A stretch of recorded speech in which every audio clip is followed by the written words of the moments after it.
صباح الخير عليكم أو مساء الخير عليكم على حسب التوقيت والمكان اللي بتشوفوا منه الفيديو. أهلا بكم معايا وحلقة جديدة من حلقاتنا على قناة سوبر مروة وزهرة. بحبكم في الله حبايب زهرة، صلوا على الحبيب المصطفى صلى الله عليه وسلم. طبعا النهاردة معانا توزيع الهايكول على تاني دار وتالت دار.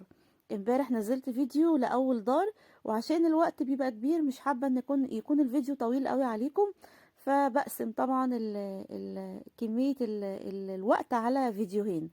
النهاردة زي ما قلت لكم امبارح كان معانا اول دار، والنهاردة تاني دار وتالت دار، وبدأتها بقى بسما. طبعا الناس اللي متابعاني عارفين سما. انا دلوقتي في الدار اللي هي فيها ايتام وفي نفس الوقت اعاقة ذهنية او ذو همم. تمام. الله المستعان. دي سما طبعا الوجه ال الاساسي معايا في الدار دي.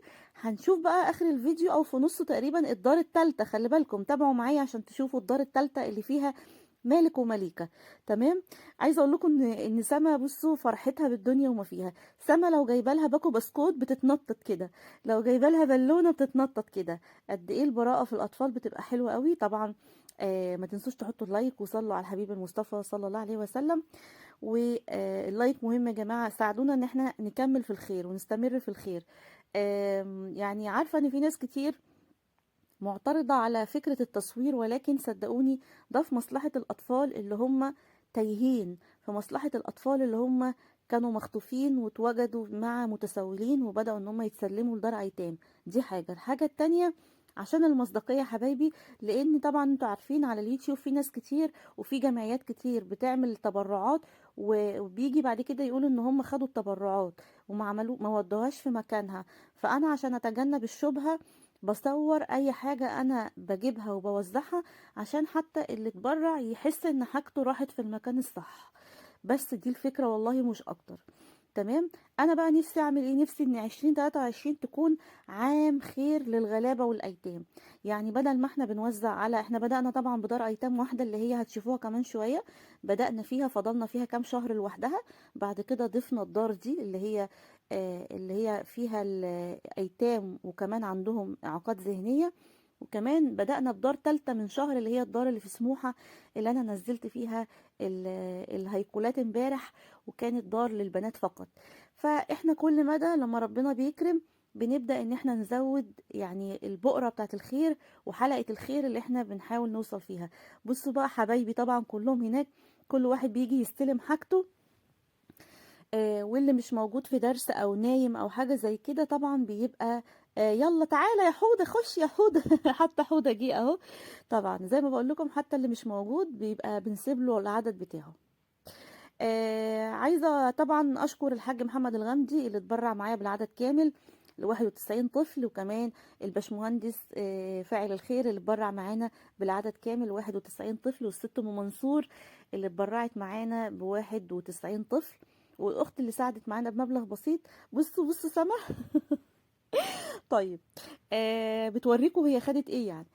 طبعا انا وبشكر كل اللي ساهم معانا يعني، واحنا جبنا لكل طفل 2 هيكول، وجبنا لكل طفل لكلوك في الرجل عشان التدفئة. طبعا اسكندرية الجو وحش جدا، فبالتالي في مبلغ اتبقى ده هنجيب بيه سلع غذائية. مرضتش اجيب بيه هيكول تالت، يعني يبقى كل طفل 3 هيكول.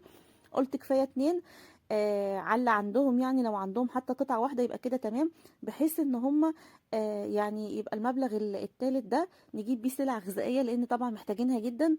السلع الغذائية قلت في جميع دار الايتام بسبب ان الاسعار ارتفعت ومحدش بيتبرع زي الاول بمبالغ يعني. هنا بقى كنت وصلت الدار التالتة، والأستاذة هي مديرة الدار، الأستاذة شفيقة. بقدم لها التحية طبعا. عايزة أقول لكم إن أنا باتفق معاهم على التصوير عشان المصداقية، وهُم بيرحّبوا بحاجة زي كده، لإن هُم يعني شايفين إن ده الأفضل يعني. كنت آخدة لها برضه العدد الهيكولات اللي يخُص العدد اللي عندها، هي هنا بتعِد معايا زي ما قُلت لكم. أحيانًا السِن بيبقى الجسم مختلف عن السِن، يعني ممكن أنا ممكن أطلّع بالمقاس اللي هو مثلًا تقول لي عندي 5 6 سنين و7 سنين 4 أولاد مثلًا. فطبعًا ال4 دول فيهم واحدة جسمها مليان شوية، مش هينفع تاخد نفس السِن، مش هتاخد نفس المقاس، فبالتالي إن إحنا بنحاول. هي بتبدأ تشوف، باورّيها الحجم بتاع القطعة، وهي بتبدأ تقول لي أوكي، ده إحنا عايزين من ده كده 4 أو 5 أو 6 وهكذا. طبعًا إحنا هنا كنا بنطلّع الأعداد اللي إحنا محتاجينها في الدار دي. طبعًا يا جماعة الدار يعني سواء دي أو التانية أو التالتة بيبقى فيهم أعمار مختلفة، يعني ممكن ألاقي في بنتين فيها 16 سنة، في دار تانية فيها 5 بنات، دار تانية فيها 5 شباب أو ولاد معديين ال13 14 سنة. فطبعًا هو التقسيم بيبقى حسب العدد اللي موجود في كل مكان. طبعًا هي بتراجع معايا العدد، وأنا باحاول إن أنا أطلّع لها المقاسات المضبوطة، عشان يبقى يعني كل طفل جبنا له المقاس طلع مضبوط معاه. لو في حاجة طلعت معايا مش مضبوطة وما لقيتش ولا دار احتاج المقاس، باروح أبدّله وباجيب لهم المقاس اللي هو الناقص اللي هم محتاجينه. طبعًا باشكر كل المشرفين في ال3 دار أيتام اللي أنا باروحهم. هتلاقوني امبارح في التوزيع الأولاني للهيكال. في الدار الأولانية كنت لابسة لبس مختلف زي ما قُلت لكم. الكميات بتبقى كبيرة، وكمان المشاوير الأماكن مختلفة عن بعضها بعيدة عن بعضها، فبالتالي إن أنا باقسم المشاوير على يومين أو 3، فتلاقوا اللبس مختلف. هنا بقى كده كنت برضه زي ما أنا باقول لكم باقسّم عليها، أو باعمل لكل طفل 2 فوق بعض، 2 فوق بعض، عشان إحنا قُلنا كل طفل هياخد 2. طبعًا باشكر كل الناس اللي بتحط لايك، والناس اللي بتكتب لنا تعليق كويس وبتقول لنا استمروا في عمل الخير، سواء زهرة، سواء الناس اللي بيعملوا لايك لزهرة، سواء الناس اللي بيدعموا زهرة أو بيبعتوا تبرعات. باشكركم كلكم جميعًا. إن شاء الله أخبار حلوة في 2023 تخُص الخير، ولكن خلّوني أخلص من الإجراءات وأبقى أبشّركم الحاجة اللي إحنا بنعملها إن شاء الله.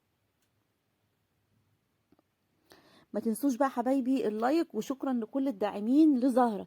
بجد ربنا يا رب يلبسكم لباس العافية يا رب، اللهم امين يا رب العالمين.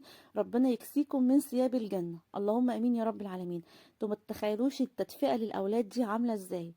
تاني هفكركم ان انا بسيب رقم تليفوني في اول تعليق مثبت للي حابب يساهم معانا في الحملات الجاية. طبعا الاطفال محتاجين ترنجات تقيلة، لان الجو عندنا صعب جدا. اتطلبت مني بالتليفون بعد ما كنت وزعت الهيكولات ومشيت، الدار طلبت مني. فاحنا كنا عملنا حملة ترنجات او دفايات قبل كده، ما كانش خد معانا الدار الاخيرة. ولكن احنا ان شاء الله باذن الله لو في نصيب نجيب لكل الاولاد تاني اللي هم ال91 طفل. لو ما فيش نصيب هندي للدار اللي هي التالتة فقط، اللي هي بنات فقط، لان هي ما خدتش معانا من الحملة اللي فاتت. ولكن القطعة الواحدة مش في التريننج مش بتبقى كفاية لكل طفل. طبعا الدنيا شتاء وبرد عندنا فظيع في اسكندرية، فمحتاجين ترنجات تقيلة، وده الكلمة اللي قالوها من على لسانهم. فاللي حابب يساهم معايا يا حبايب قلبي، هسيب لكم رقم التليفون في اول تعليق مثبت. نجمع العدد ونشتري ونصور فيديو ونصور في التوزيع عشان المصداقية، وجزاكم الله كل خير. طيب احنا الفترة الجاية كلها هنهتم بعد الترنجات دي، هنهتم قوي بالسلع الغذائية سواء لدار الايتام او للغلابة في الشوارع بصراحة. ليه؟ لان احنا طبعا داخلين على رمضان، والله اعلم هيبقى فيه شنطة رمضان ولا لا في مستوى الاسعار ده. فخلينا نقول ان احنا هنحاول نجمع سلع غذائية او يعني فلوس سلع غذائية او سلع غذائية عينية، مش محتاجين فلوس. يعني اللي عنده رز زيت مكرونة ممكن يبعت لنا، بحيث ان احنا نوزع منهم اسبوعيا على الايتام وعلى الغلابة في الشارع. طبعا غير الغلابه اللي في الشارع، انا المقصود بيها الاسر المتعففه اللي هي بتبقى مثلا ست يعني كبيره مسنه في السن، قاعده ما عندهاش حد بيصرف عليها. ممكن تكون ست معاها ايتام وقاعده في بيت. يعني احنا مش هنوزع على الناس في الشارع اللي ما نعرفهمش، لا، في اسر متعففه انا بروح لهم بالوجبات. يمكن انتوا طبعا متابعين معايا من زمان. هنا بقى كنت بطلع لها اللكاليك، وبقول لها برضو كل واحد ليه لكلوك، وقعدنا نعد العدد، بوريها ان كل فرده جواها الفرده التانية. لان لما بطلع فردة واحدة كده الناس بيفتكروا ان انا ايه يعني اجمع بقى مع نفسي. لا، هو كل واحدة جواها فردتها اللي شبهها بالظبط. هاسيب لكم رقم التليفون يا حبايبي، ويا ريت تتفاعلوا معايا إن شاء الله بإذن الله خير. الدار دي جه فيها بنوتة من الأسر البديلة، الأسر البديلة دي بتبقى آخدة البنت عندها في البيت، ولو توفوا بيبدأوا يسلموا البنت للدار. فطبعا في بنت جت جديدة في الدار ده، لأن هي جت من الأسر البديلة، الأسرة بتاعتها البديلة توفت. بحبكم في الله، ويحطوا لنا لايك للفيديو. أهلا بيكم معايا، والسلام عليكم ورحمة الله وبركاته.